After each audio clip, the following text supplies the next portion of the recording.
Hello, people of YouTube. My name is Steve Gray, and thank you for watching. Today we are back with another episode of Harley Quinn, Season 3, Episode 2. I definitely did not care for this episode as much as I did for Episode 1. Found out today that the episodes get released on Thursday, so technically there are 4 episodes out at this point in time. I believe there's going to be 10 in total, to my knowledge. There's also going to be a Kite Man series, from what I've been told. So there's kind of going to be a Season 4 based on that Kite Man spin-off series. I'm sure we'll see Harley and Ivy and the gang back in that as well. So we kind of start off his plan with Nightwing on a bus, being like mysterious and cool guy, but they portray him in a way that makes him seem very lame, and Ivy and Harley are kind of stuck next to him dealing with it. They then go ahead and steal his vehicle and drive away, and Nightwing's like, yeah, I guess I'll just get a cab. Moving on, we go back to Clayface and King Shark just kind of hanging out in the lair, doing their thing, and bam, break through the wall. We have Frank the Plant complaining that the only thing he got when they were on their was a kill bang murder tour, or sex bang kill. Trying to remember the name of that tour from the last episode. Was a crappy card from Paris. And Harley, at this point, is basically letting Ivy be the leader. She is fully about her plan to terraform the world back into giant plants, or at least Gotham at this point in time. Seems to be where they want to test that out.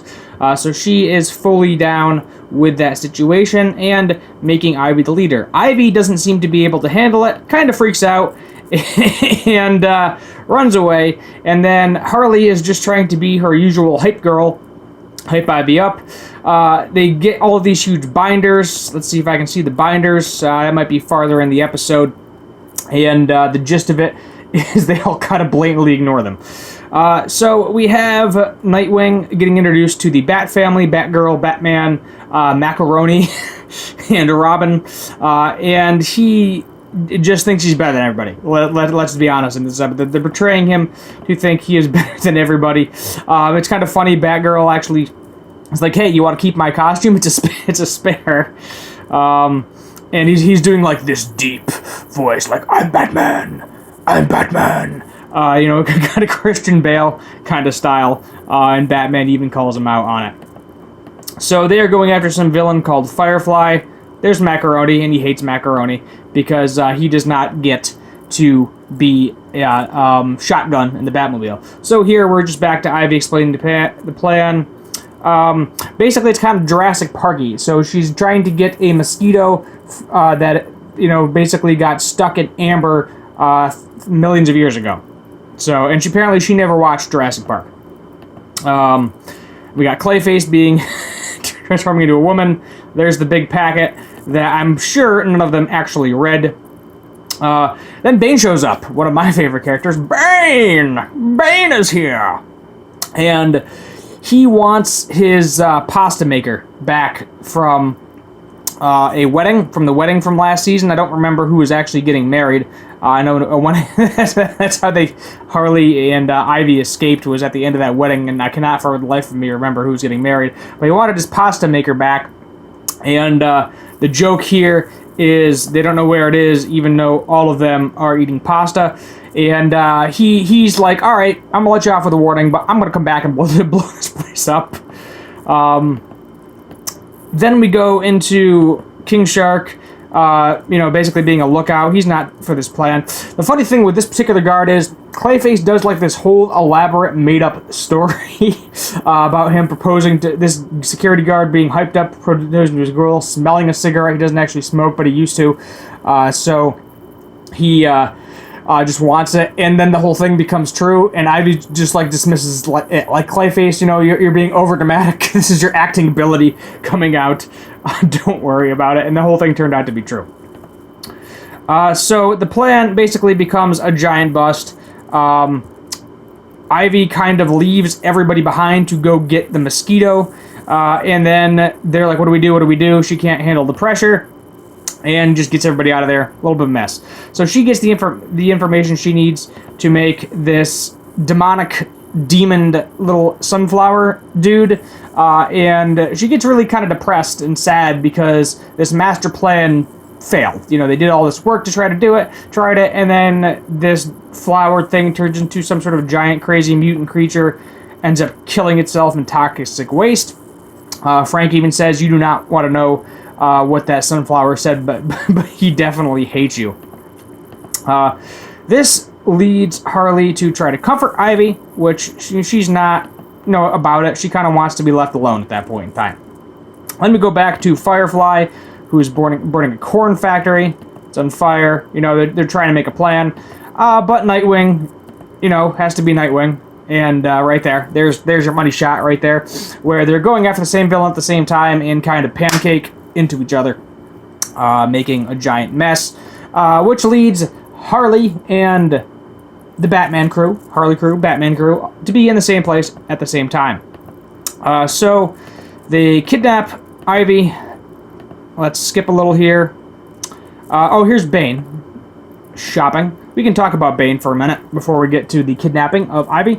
So Bane here goes to this villain hardware store, buying all these bomb supplies, and everything just gets declined. His credit card, all these purchases he's been making, bank denied it as fraud. So he has to go to the bank, and they refuse to put his items on hold. So some Canadian dude, this guy, takes all of the bomb material, and he's like, "Oh, what is it gonna blow up Valentine's Day?" And that's probably a comic book reference that I don't understand. So now we are in a mystery room. If you don't know what a mystery room is, basically you have to solve puzzles in order to get out of it. However, this mystery room was hijacked by the Riddler, who definitely wants to get some revenge. Now, I think this would have been a lot smoother if this expert dude in the corner here was left alive, but of course this is Harley, so immediately dies. Let's see if we can see his death here, if I can get the right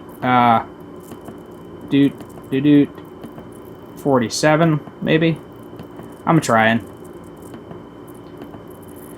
But yeah, hijacked by the Riddler, and you can actually die. Yeah, there we go. He's dead in the corner. I promise you, he died. So now they have 1 hour to get out of this mystery room before all of them die. They're tearing everything apart. Eventually, they pull a candlestick, rooms switch over, and onto it. So then we pan back to Bane at the bank, and he went to like some breakfast sandwich joint and kept buying like 3 or 4 breakfast sandwiches in a row. He bought some wedding dress worn by Sarah Jessica Parker. I think it's some movie. And the bank teller is like, "Are you depressed? Like, these purchases don't seem regular. Usually you're just buying bombs and explosives, and now you're buying all this stuff." And then we get some inner monologue for Bane. So I think Bane is being a favorite character from the first season. He's probably one of my favorite characters in the show as well, outside of the mains. I think we're going to have a lot more Bane in this season as well, but we have 2 episodes to get through as well.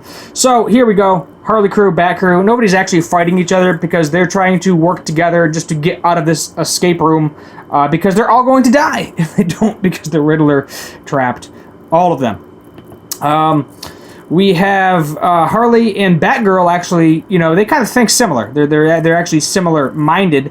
So I'm wondering if there's going to be some sort of connection there in the future. But they both had the idea to go to the mystery room to kind of get that group building activity in there.